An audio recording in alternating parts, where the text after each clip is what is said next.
Quieres sobre el mundo ser un vencedor, quieres tú cantar aun cuando hay dolor, quieres ser alegre cual fiel luchador, guarda el contacto Hermanos, con el mi deseo es Salvador. que en este día ustedes estén gozando, disfrutando las bendiciones del Señor. El estudio sobre la oración lo continuamos este jueves, pero damos un paso del Antiguo Testamento al Nuevo Testamento. Entonces la lección número 5 es la oración en el Nuevo Testamento. Y nuestro texto bíblico es San Lucas capítulo 11, versículos del 1 al 12. Vamos a memorizar un texto que se encuentra en este mismo pasaje bíblico que dice: y yo os digo, pedid y se os dará, buscad y hallaréis, llamad y se os abrirá. El propósito de nuestro estudio, como les decía antes, es analizar principios bíblicos de la oración en el Nuevo Testamento. Y durante las siguientes lecciones yo voy a intentar hacer una descripción de estas características o estos principios bíblicos para que nosotros podamos entender y ver cómo la oración vivía, era práctica del pueblo en el Antiguo Testamento y ahora también en el Nuevo Testamento. Identificar algunos elementos básicos de la oración que Jesús enseñó y también evidenciar esas diferencias que les decía en la práctica de oración del Antiguo y del Nuevo Testamento. En la Biblia, mis hermanos, hay mucha información sobre el tema de la oración. Entonces nosotros en las anteriores lecciones estudiamos el tema viendo experiencias del Antiguo Testamento. Ahora cambiamos al Nuevo Testamento, pero eso no significa que ya no hay más información en el Antiguo, ¿verdad? Lo que intentamos es dar solamente algunos principios generales y de igual manera entender que no se agotará el tema en el Nuevo Testamento. Tomaremos como base el Evangelio de Lucas en un relato muy parecido al que encontramos en Mateo 6, versículos del 5 al 15. Pero como sabemos, cada evangelista tiene su propio enfoque de lo que Jesús expresó, de lo que Jesús enseñó. A mí me gusta mucho leer el Sermón del Monte en Mateo, pero en esta ocasión nos vamos a ir a cómo lo expresa, cómo lo describe y nos lo relata Lucas. Jesús enseñó sobre la oración y yo quiero que nosotros veamos cómo fue esa enseñanza, cómo Jesús enseñó sobre la oración. Hay algunos aspectos en este texto que nos llaman la atención y en ellos Lucas expresa la enseñanza de Jesús sobre la oración, pero quiero que resaltemos de esa enseñanza estos puntos. 1. Jesús enseña desde su ejemplo, porque el pasaje en el versículo 1 dice que él estaba orando en un lugar apartado. Jesús oraba, mis hermanos. Él se apartó a orar en distintas ocasiones. Y aparte de eso, oraba cuando compartía los elementos, el pan, la comida. Digo elementos porque esas oraciones se transforman en fórmulas que nosotros usamos cuando celebramos la Cena del Señor. Jesús enseña sobre la oración. El punto 2 es que Jesús enseña sobre la oración porque sus discípulos le piden que les enseñe a orar. Eso también está en el versículo 1. En el punto 3 tenemos que Jesús dio un formato o un modelo para orar correctamente. Eso está en los versículos del 2 al 4, mis hermanos, el Padre Nuestro, que lo vamos a estudiar por separado en la próxima lección, pero que ahora lo que estamos viendo es cómo fue que Jesús puso esa enseñanza. Ya dijimos que sobre el ejemplo, porque él estaba orando, luego que sus discípulos se lo pidieron y que también nos dio ese modelo de oración que es el Padre Nuestro. En el punto 4 tenemos que él quería ampliar la enseñanza. Quería ampliar lo que sus seguidores sabían y practicaban al orar. Y les dio 2 ejemplos. Él quiso mostrarles lo que era la oración a partir de estos 2 ejemplos. El primer ejemplo es de un amigo que llega a medianoche con una necesidad y es atendido. Se le concede lo que está pidiendo por su importunidad. Este es un ejemplo que valdría la pena analizarlo, leer bien el texto y analizarlo, porque nos deja esa enseñanza de que no importa a qué horas nosotros nos acerquemos al Señor con una necesidad. Cuando hacemos esas oraciones de súplica, no necesariamente tenemos un horario para que el Señor nos atienda. Y aquí pues está poniendo el ejemplo de un amigo que atiende solamente por su importunidad, pero nosotros sabemos que el Padre nos va a escuchar porque nos ama. Y el segundo ejemplo también es de un padre al que su hijo le pide algo y le da lo que es bueno para él. ¿Qué padre, si su hijo le pide una piedra, si su hijo le pide un pan, le dará una piedra? Nunca. Él le va a responder dándole lo que él necesita y lo que pide, pero siempre tenemos que saber, mis hermanos, como iglesia, que la voluntad de Dios es responder y que la respuesta vendrá también, valga la redundancia, según su voluntad. Pero Él nunca nos va a dar una piedra, es decir, Dios no nos va a dar algo que no nos va a servir. Siempre que nosotros pedimos y el Señor nos concede de acuerdo a su voluntad. Nos da la respuesta. Entonces, hay 2 enseñanzas. Podemos llegar delante del Señor como amigos a buscarle, no importa la hora, y Él nos va a responder, nos va a atender y nos va a dar aquello que es bueno para nosotros. La oración en el Nuevo Testamento, mis hermanos, la tenemos que ver como un medio de comunicación con Dios. El texto de Hebreos nos invita a acercarnos al trono de la gracia. Dice la palabra en Hebreos: acerquémonos pues confiadamente al trono de la gracia para alcanzar misericordia para el oportuno socorro. Es decir, nosotros tenemos, y eso es lo que yo quiero expresar, que este medio de comunicación con Dios ahora es directamente. Nosotros vamos y nos acercamos al trono de la gracia.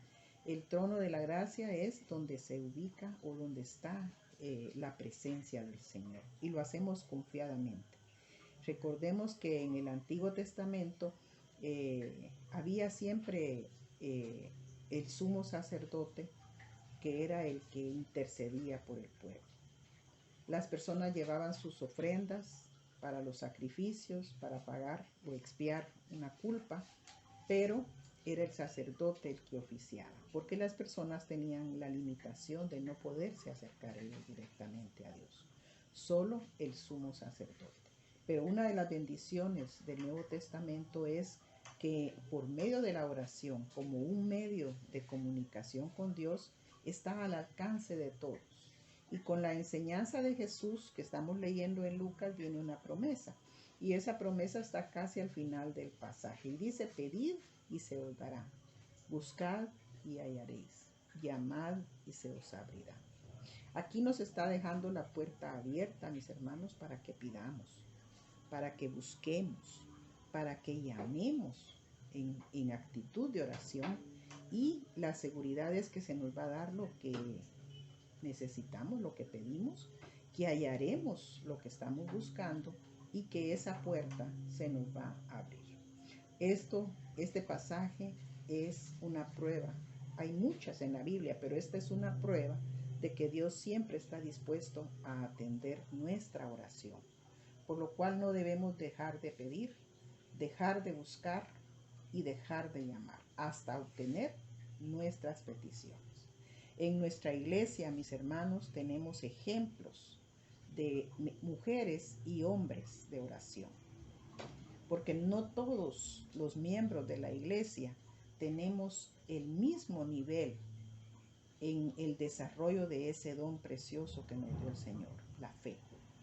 Y la fe la experimentamos cuando nos acercamos a Él para pedir, lo buscamos para que Él nos ayude en nuestra necesidad.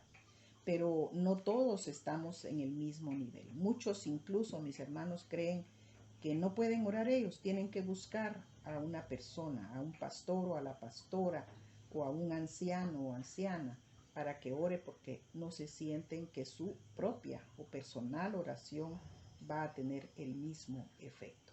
Y gracias a Dios por todas las personas de oración en la iglesia.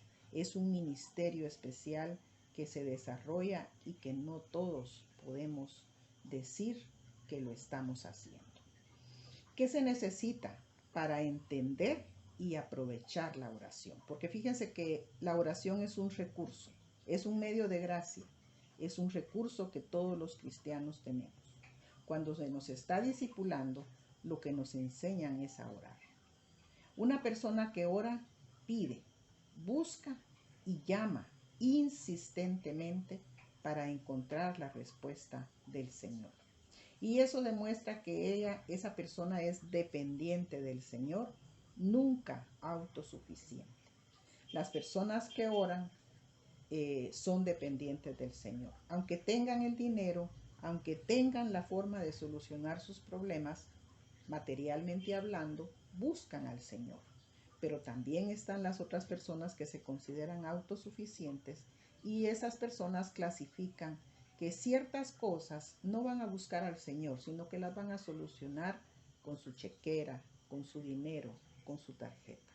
Eso es una autosuficiencia que delante del Señor no es grata. Tenemos que acercarnos al Señor antes de extender el cheque para solucionar una necesidad. Esta persona que ora, que busca, que pide, que llama insistentemente, también muestra que es débil. Reconoce su debilidad. No puede hacerlo sola. Tiene una necesidad y necesita la presencia de Dios, la mano de Dios para solucionarla. Es humilde, mis hermanos. Se necesita humildad, se necesita humillarnos delante de Dios para pedir. Hay muchas personas, creo que ustedes lo han experimentado, que dicen, ay, yo no sirvo para pedir. Yo sí mejor me quedo aguantando, pero yo no soy capaz de pedir. Y a veces ni siquiera la esposa tiene la confianza de pedirle al esposo algo que quiera. No son capaces de tener esa humildad que se necesita para reconocer que necesitamos algo.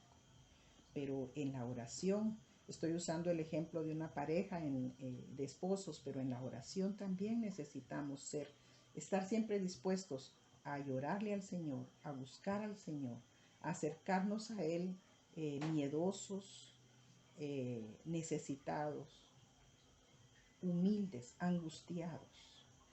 No solamente buscar soluciones de autosuficiencia, es mi dinero, mis amistades, mis conocidos, mis posibilidades. Estas personas que oran, así como el Señor quiere que pidamos, que busquemos y que llamemos insistentemente, son personas que rindieron su vida al Señor, la siguen rindiendo cada día y le adoran. Y entonces están en una íntima comunión con Dios. Por eso es que en el momento de la prueba, ahí lo tienen cerca. Pero a veces, mis hermanos, somos tan alejados de Dios, tan autosuficientes, solucionando todo fácilmente, que no nos acercamos al Señor para orar. Y yo le diría a mis hermanos, si hay una necesidad en casa, de enfermedad, de todo, y bendito sea Dios, tenemos lo suficiente para buscar un médico, para buscar atención médica y medicamentos. No lo hagamos sin antes orar, sin antes pedir, sin antes buscar y llamar. No significa únicamente que al pedir, al buscar y llamar es porque no tenemos otra salida, sino que aunque tengamos la salida, eso se va a hacer primero, orar.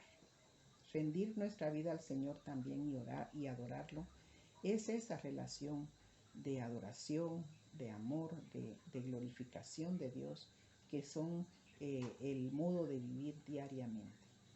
En conclusión, mis hermanos, si queremos entender la oración bajo los principios que Jesús nos da, debemos hacernos 3 preguntas importantes. ¿A quién le pido? ¿A quién le pido? De repente nosotros estamos equivocados en la forma de pedir. Le pedimos más al funcionario para que nos ayude a solucionar un tema de una situación de la familia, de la casa. ¿A quién buscamos? ¿Buscamos a un Dios con el cual hablamos día a día? ¿O buscamos a un Dios que yo ya tengo como un mes de no buscarlo y ahora voy y le toco la puerta? ¿A quién buscamos? ¿A dónde llamamos? ¿A dónde llamamos? Quiero que finalicemos este estudio con la promesa que se encuentra en Hechos capítulo 3 y el versículo 10, del 1 al 10. Fíjese que esta historia nos habla de un cojo que tenía una necesidad. Las necesidades de este hombre iban tal vez desde lo material hasta lo espiritual. Y él no se quedó en la casa, abandonado, sufriendo, aguantando necesidades, privaciones, sino que fue a la puerta de un templo.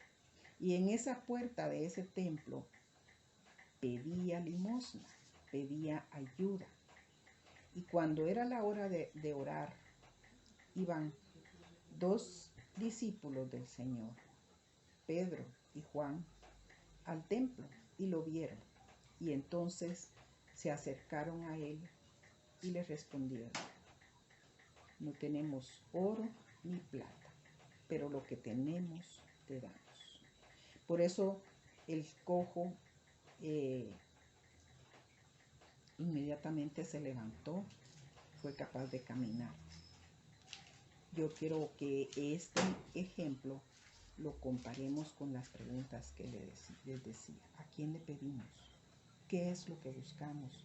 ¿Y a dónde llamamos? Que Dios les bendiga.